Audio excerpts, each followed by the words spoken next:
संविधान चाहता है कि सोशली और इकोनॉमिकली बैकवर्ड क्लासेस के लिए अलग से रिजर्वेशन दी जाए, ताकि उसमें मकसद क्या है कि इस देश में कोई भी सोशली बैकवर्ड ना रहे, क्योंकि प्रियम्बल में लिखा है सोशल जस्टिस गारंटी है संविधान की।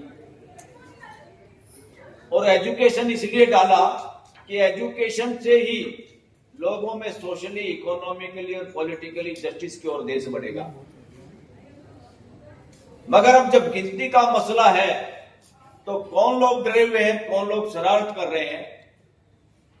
देश जीता जागता है इंसानों के रूप में है, और इंसानों के बारे में सही गणना ना की जाए, उनके बारे में तथ्य सही इकट्ठे ही ना किए जाए, ये शरारत कौन कर रहा है? ये सरकार शरारत कर रही है और सेंसस एक्ट के माध्यम से कर रही है और जानबूझ के फ्रॉड कर रही है। सुप्रीम कोर्ट के अपने फैसले ये कहते हैं, ये बहाना क्या बना रही सुप्रीम कोर्ट ने? क्या बहाना बनाया? मई के अंदर ये डिसमिस कर दिया पिटीशन, किसी ने फाइल किया था कि उसमें बैकवर्ड क्लास का कॉलम हो और इसमें सारे के सारे नीचे उसमें जातियों के नाम लिखे जाएं, सही टिक कर दे आदमी को, ऑप्शन ही ना छोड़े गलती करने की, कि कहीं जाति का नाम गलती से लिखे, स्पेलिंग गलत लिखे, कंप्यूटर कुछ और पढ़े, इस कंप्यूटर की बदमाशी की वजह से उसका बहाना बना के लाखों लोगों की वोटें काटी गई। वो कटी नहीं, काटी गई। सुप्रीम कोर्ट के अपने फैसले कहते हैं, और कहते नहीं, वो सही बात है कि संविधान में जहां मैं शब्द लिखा है, मैं शब्द का मतलब मर्जी नहीं है। अगर वो फैसला, वो काम पब्लिक इंटरेस्ट में हो और संविधान उसको चाहता हो तो मैं मस्ट हो जाता है। मैं क्लियर करना चाहता था सारे लोगों को जिस फील्ड में काम करते हैं, मैं को मस्ट पढ़ा जाता है कि ये काम जरूर करना है। इसलिए सुप्रीम कोर्ट ने आपका जिसका भी वो पिटीशन डिसमिस किया था, that was totally blunder mistake on the part of supreme court. I will say in strong language that was great nonsense on the part of Supreme Court, जिसमें chief justice खुद शामिल था और बागची, तीसरा justice Pancholi, जिनकी elevation में भी झगड़ा हुआ था कि ऐसे एलिवेशन करना लोगों को, बहुत सारे सीनियर हाई कोर्ट के चीफ जस्टिस और जजों को इग्नोर करके जिसको सुप्रीम कोर्ट लाया गया था, वो जस्टिस पंचोली। तो इससे साफ जाहिर है कि सुप्रीम कोर्ट अपनी इस ड्यूटी को नहीं कर पाई देश के प्रति और संविधान के प्रति। तो साथियों, इसलिए यहां जब कह रहे ये होना चाहिए, ये होना चाहिए, अरे मैं कह रहा हूं ये संविधान कहता है, ये तो लटके दम पे यानी ठोक बजा के ये काम होना चाहिए। ये मांग नहीं है, ये बदमाशी है। बेचारे बनने की जरूरत नहीं है। संविधान ऐसा चाहता है भाई। सीएम, पीएम, सरकार और सुप्रीम कोर्ट कौन होती है? इसका मतलब तुम संविधान के खिलाफ काम कर रहे हो। तुम देश को उस गति में बढ़ने नहीं देना चाहते जहां संविधान चाहता है। संविधान इस पूरे परिवार को, 145 करोड़ के परिवार के अंदर भाईचारा स्थापित करने के लिए सबको साथ लेके चलना चाहता है। वो साथ तभी चल पाएगा जब पूरे परिवार के साथ आर्थिक, सामाजिक और राजनीतिक न्याय होगा। तीनों न्याय होने से ही घर में शांति और भाईचारा होता है। घर में भी जमीन जायदाद का झगड़ा हो, रिश्तेदारों में बड़े छोटे का मामला हो, कोई बड़ी नौकरी लग गया, मैं बड़ा हो गया, तुम छोटे हो गए। पॉलिटिक्स में कोई एक आदमी चौधरी बन के वो सोचे तेरी किस्मत अच्छी है, तू सीएम पीएम बन गया, तो चीफ जस्टिस बन गया, वो गुंडागर्दी करे। यही तो है सारा का सारा सोशल, पॉलिटिकल और इकोनॉमिकल इनजस्टिस एक दूसरे के साथ। संविधान इसको नहीं चाहता, क्योंकि ऐसा करने से हमारे घर में भाईचारा बिगड़ता है, हमारे समाज में, पड़ोस में, देश में भाईचारा बिगड़ता है, देश का भाईचारा दुनिया के साथ बिगड़ता है। तो 145 करोड़ का परिवार खुशी से साथ साथ रहे, मौज में रहे पूरा देश, इसलिए संविधान में ये गारंटी दी है। उस गारंटी के तहत प्रियम्बल जो है, प्रस्तावना यानी प्रस्ताव जो तय करता है कि इसका टारगेट क्या है पूरे संविधान का, उसी को तहत सामाजिक न्याय करने के लिए ये आर्टिकल हैं, ये अनुच्छेद हैं संविधान के अंदर, और उसको मानना, उसके हिसाब से चलना सरकार की जिम्मेदारी है, पार्लियामेंट की जिम्मेदारी है। और ये सारे बदमाशी करें तो सुप्रीम कोर्ट जो 10 फुट ऊपर बैठते हैं लोग मचान पे, उनकी तो ड्यूटी बनती है कि कोई भी संविधान का जो ऑब्जेक्ट है, जो लक्ष्य है, जो लोगों के भले के लिए है, वो कोई बदमाशी ना करे। इसलिए हम उसके चेक एंड बैलेंस लगाएं, उसको उसी दिशा में ले जाएं। जैसे घोड़ों पे लगाम होती है, आपके खेत में बग्गी झोटा होता है या कोई सवारी होती है, और नकेल इसीलिए होती है ताकि उसको पकड़ के सही दिशा में चलाया जा सके। रथ में 2-3 घोड़े जोड़ दें तो उनकी नकेल चलाने वाले के हाथ में होती है, सुप्रीम कोर्ट के हाथ में नकेल होती है। और सुप्रीम कोर्ट का काम है कि वो उसी दिशा में चले जो संविधान चाहता है। सरकार गड़बड़ कर रही है और सुप्रीम कोर्ट कहती है तो पॉलिसी मैटर है। That is nonsense on the part of supreme court. ये पॉलिसी मैटर नहीं है। पॉलिसी मैटर का मतलब ये नहीं है कि इसे पीछा छुड़ा लो और संविधान जो कहता है उसको ना होने दो। इसको मैं कहता हूं कि सुप्रीम कोर्ट खुद अड़ंगा डालती है ऐसे कामों में और संविधान के खिलाफ काम करती है। और ये संविधान के खिलाफ काम है, संविधान के खिलाफ फैसला है। जिसको डिसमिस किया वो मेरिट पे डिसाइड नहीं हुआ, आप लोग दोबारा उसमें दस्तक दे सकते हो। जो केस डिसाइड नहीं होता, खाली डिसमिस हुआ है, उसी तरह का केस दोबारा भी डल सकता है और डंके की चोट पे चैलेंज किया जा सकता है। It is not may, it should be read as must in the Supreme Court. मुझे नहीं पता किन लोगों ने आर्ग्यू किया था वो केस, ये लोगों ने बात करी, कैसे मे को समझ के चुपचाप वापिस आ गए। दीवारों पे जरूर लिखा होता है किसी कोने में यहां पेशाब करना मना है,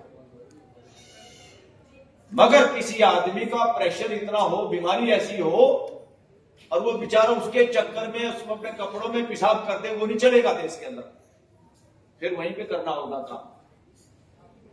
तो संविधान बिल्कुल क्लियर है और संविधान की रक्षा करना, संविधान के हिसाब से सब लोग काम करें, रथ के घोड़े, पार्लियामेंट, एग्जीक्यूटिव, सब लोग इस तरह का ब्यूरोक्रेसी वो काम करें ताकि संविधान का जो लक्ष्य है उसमें हम आगे बढ़ पाए। किसको डर है भाई? आप क्यों ऐसे काम करते हो जिसमें स्पेलिंग गड़बड़ हो? गल्लूकारा क्यों करते हो 2011 की तरह से? अगर बिहार में, तेलंगाना में जिस तरह से हुआ और क्लियर हो, उससे भी और बेहतर तरीके से आप क्यों नहीं करना चाहते? देश का पैसा आप क्यों बर्बाद करना चाहते हो कौन तुम एमएलए, एमपी, सरकार में बैठे हुए लोग हो, तुम इस देश के गुंडे तो नहीं हो। You are duty bound to act as per the constitution. और तुमने मोहर अगर लगवा ली, अगर कोई कहे सुप्रीम कोर्ट ने मोहर लगा दिया तो ये पॉलिसी मैटर हमारी मर्जी, मेरी मर्जी, नो। लोग दोबारा नकेल डाल सकते हैं, कोर्ट के जरिए भी डाल सकते हैं, सड़क के जरिए भी डाल सकते हैं, आंदोलन सेमिनार के जरिए भी डाल सकते हैं, और ये डालनी होगी नकेल। आपकी मांग 100% जायज है, ये होना ही चाहिए।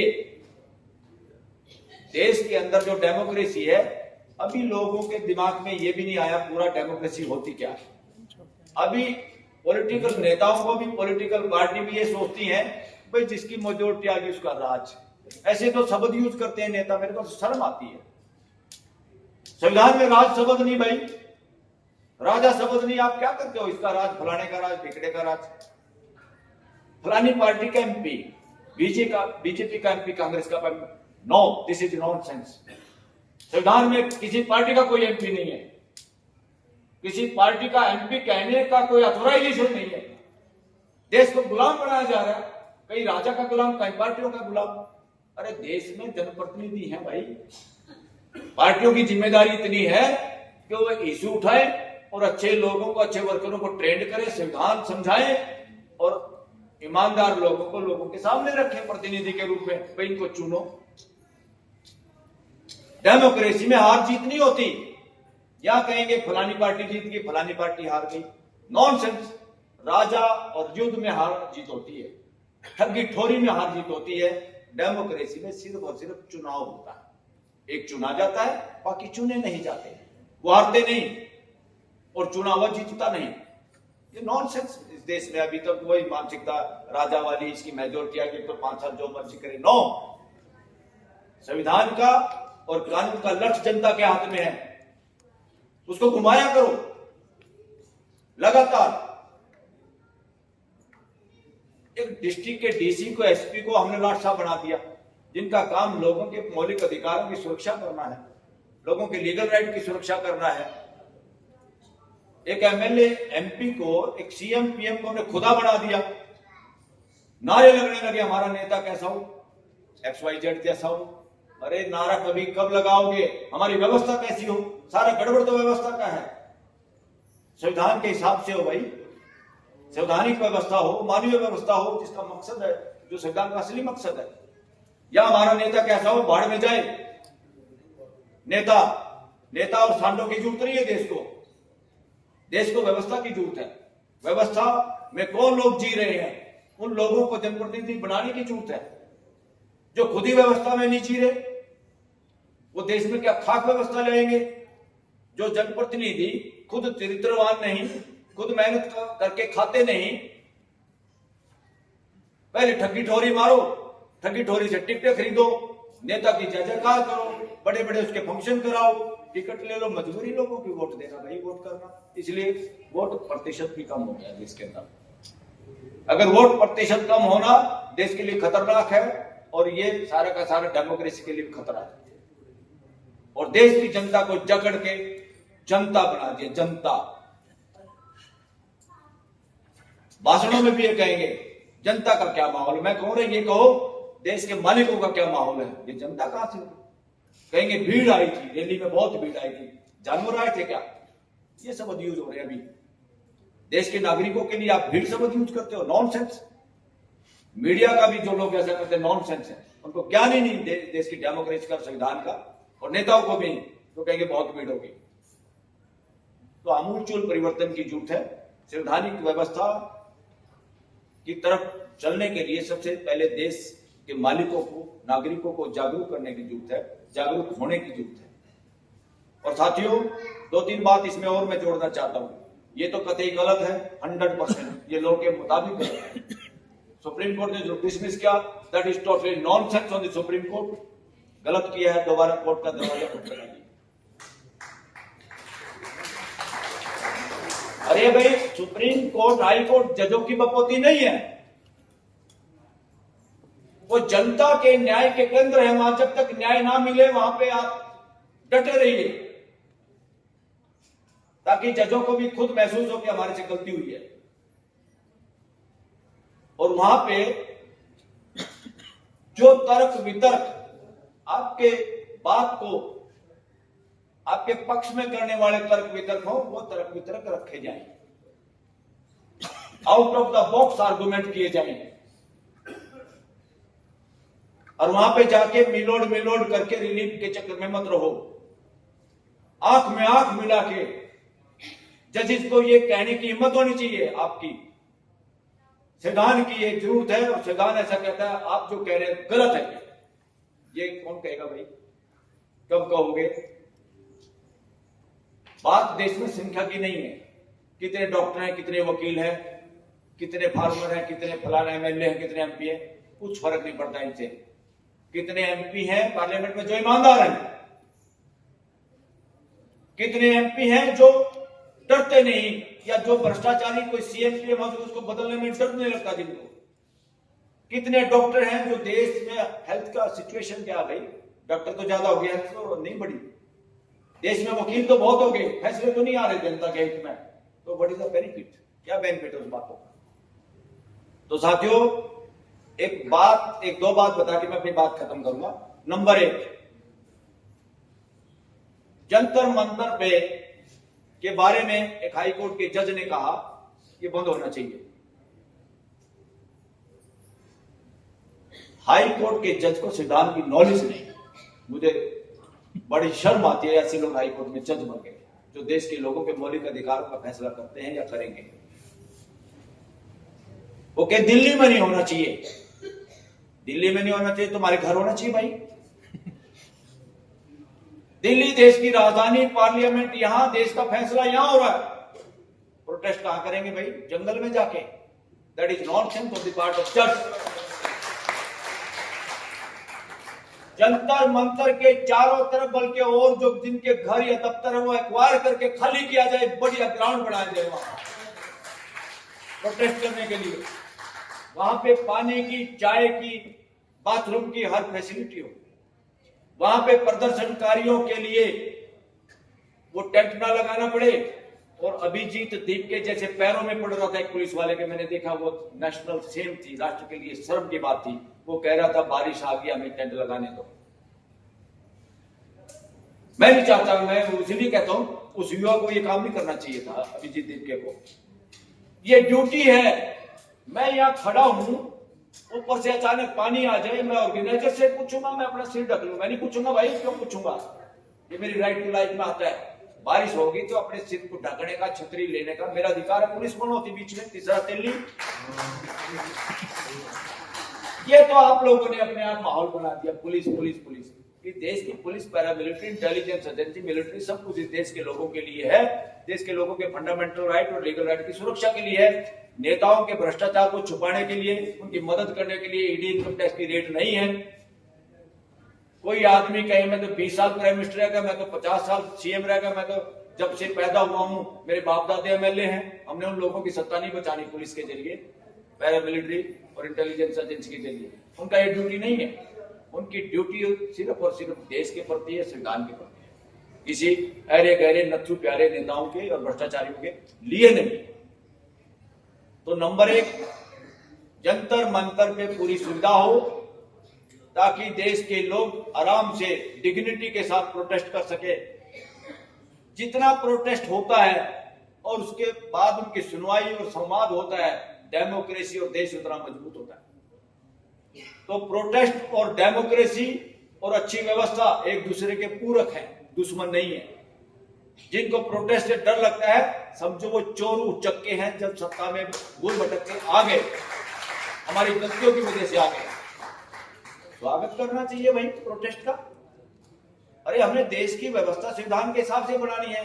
प्रोटेस्ट करने वाले को तो साथ में बिठा के चाय पिलानी है। इस लोकतंत्र में प्रोटेस्ट करने वालों के लिए अलग मंत्रालय होना चाहिए, जिसका सिर्फ और सिर्फ लोगों के पटिशन लेने का, उनसे संवाद करने का एक मंत्री ऐसा होना चाहिए जिसकी 24 घंटे यही ड्यूटी हो, उसके मंत्रालय की और अफसरों की।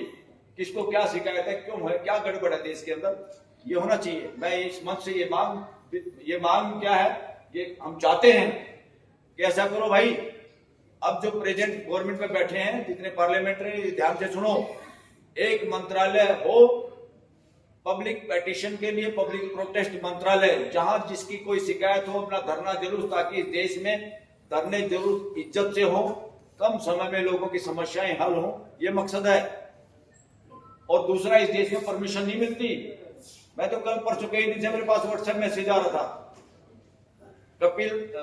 डीसी कपिल जी का, कि हमारे यहाँ फंक्शन है एक मावलकर हॉल में, और उनकी पार्टी है कांग्रेस, जो उनकी है शरद पवार जी की राष्ट्रवादी कांग्रेस। तो बार बार इतने मैसेज आए, मैंने भी मन बना लिया, मैं भाई के मैसेज बहुत आ रहे थे जाएंगे।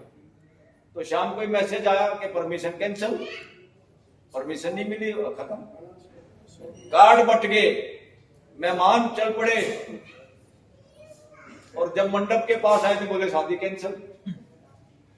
कितनी बुरी स्थिति है देश में। कौन है ये परमिशन देने के ठेकेदार? ये कौन है देशद्रोही दुश्मन लोग? कौन है जनता का गला घोंटने वाले आतंकवादी जो इस देश में इतना आतंक फैलाना चाहते हैं? पीसफुल प्रोटेस्ट पे बैलेट गन चला के जवाब नहीं देना चाहते, पहले झूठ बोलते हैं कि कोई बैलेट गन नहीं चली। जब बैलेट गन का सबूत मिल गया तो जिसको देश का गृह मंत्रालय दिया हुआ जिस आदमी को, वो खुद ही घर से भाग गया, पार्लियामेंट में उसकी शक्ल नहीं दिखाई दी, लोगों का सामना नहीं कर सका, आंखों में आंख नहीं मिला सका। लानत है ऐसे गृह मंत्री पे। क्या ये लोग मंत्रालय के काबिल लोग हैं? इनको षड्यंत्रकारी कहें या गृह मंत्री कहें? और देश के पीसफुल प्रोटेस्ट पे लोगों पे, एक तो उनको भीड़ना कहा है, वो देश के मालिक हैं, देश के नागरिक हैं, इतने नागरिक इकट्ठा हुए। दूसरा, परमिशन के नाम पे लोगों के प्रोग्राम इस तरह कैंसिल करना, और देश की हाई कोर्ट और सुप्रीम कोर्ट को भी साफ सूंघ जाता है चुप, तो लोग क्या करेंगे भाई?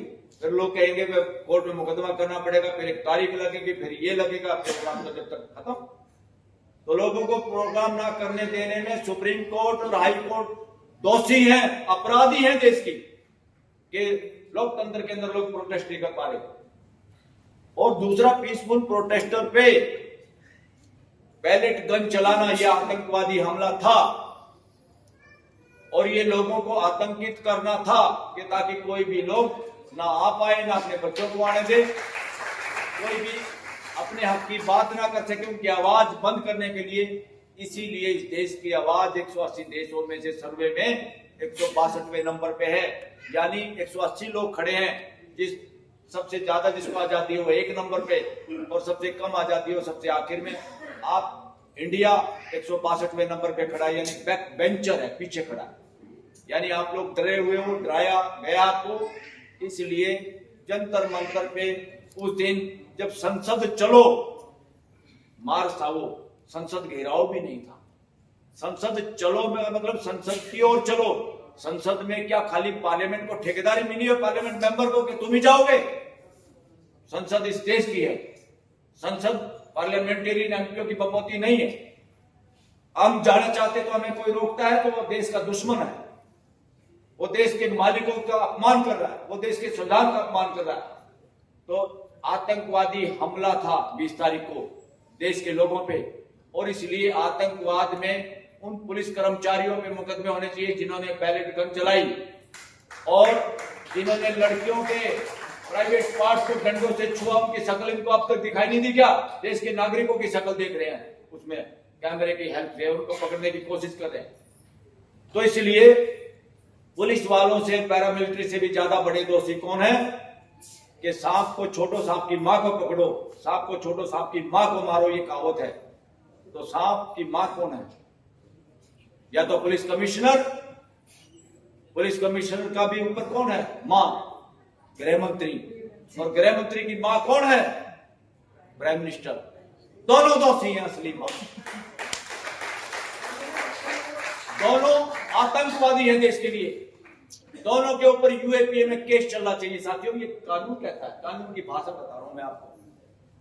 मेरी उनसे कोई जाति दुश्मनी नहीं कि मेरा कंपटीटर है, मैं कोई प्राइम मिनिस्टर का कैंडिडेट हूं या मैं कोई उनके सांसद बनना चाहता हूं।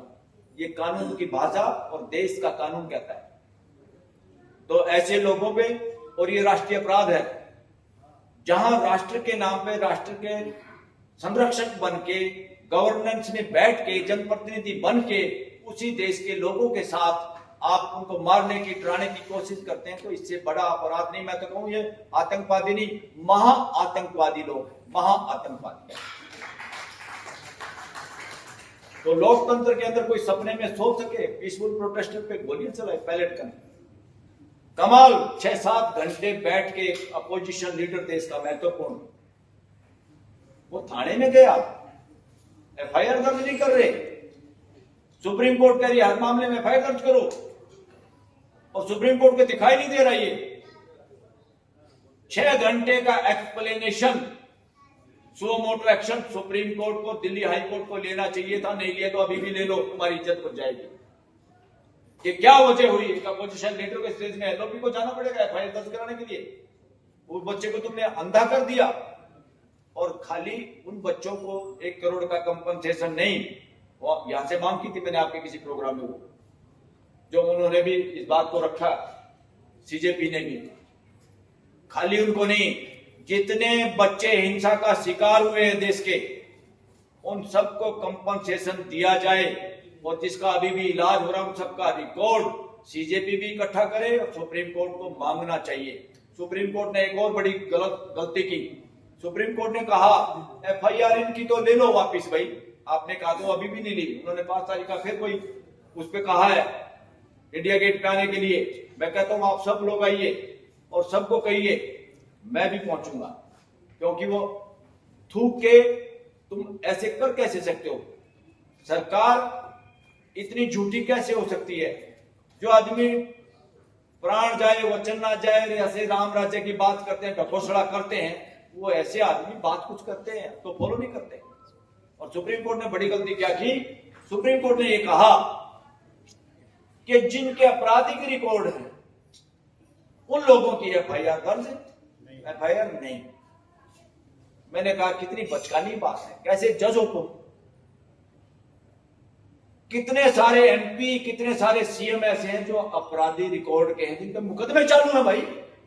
इसका मतलब उनको पार्लियामेंट में ना बोलने दिया जाए, उसको सीएम की कुर्सी पे ना बैठने दिया जाए, ऐसे मुस्टंडों को, ऐसे बदमाशों को।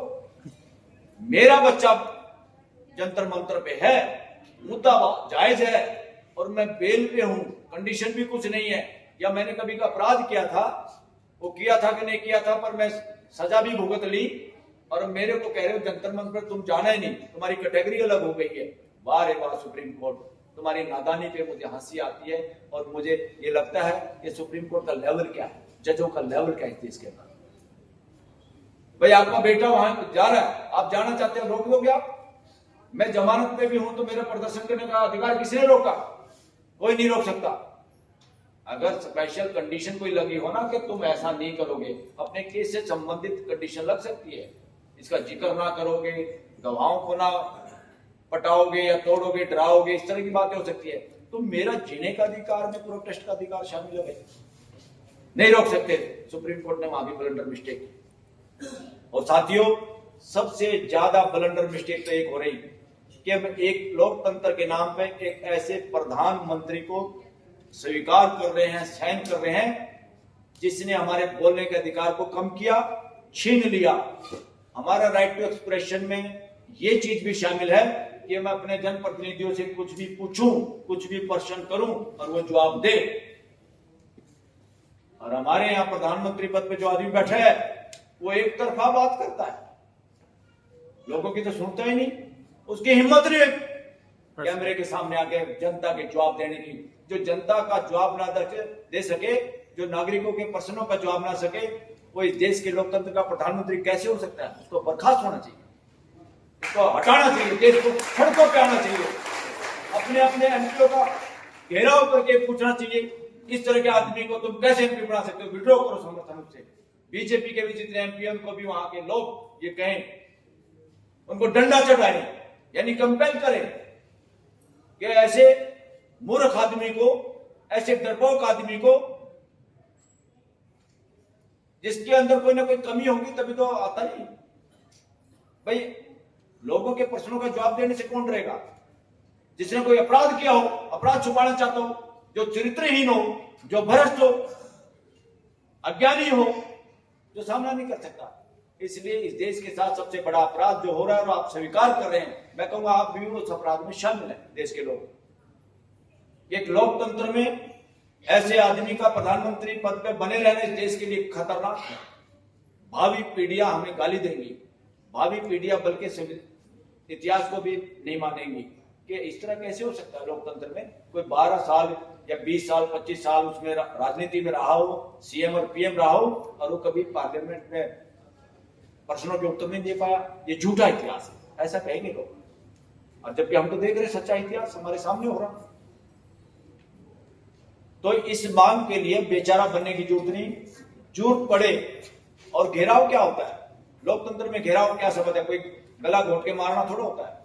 घेराव का मतलब होता है हमारे अपने परिवार के मुखिया, समाज के मुखिया, देश के मुखिया पद पे जिनको बिठाया हुआ है, वो मुखिया नहीं है देश के, उन पदों पे बिठाया हुआ है वो संस्थाएं जिनका काम हमारे सेवा करना है, वो अगर काम नहीं करे तो घेराव का मतलब है उनके एक तरह से कान खींचना, जो कहते हैं आम भाषा में, उनको चेताना, उनको चेतावनी देना, भाई देखो हम तुम्हारे को घेर रहे हैं, पूरी दुनिया में मैसेज आ रहा है कि तुम अपना काम नहीं कर रहे, अपना काम सही तरीके से करो, नहीं करोगे तो हम जन आंदोलन करेंगे और तुम्हारे को जो समय सीमा से भी पहले आपके पदों से बर्खास्त करके उखाड़ फेंक के आपको अपने घर बिठा देंगे, आपके घर बिठा देंगे। Thank you very much.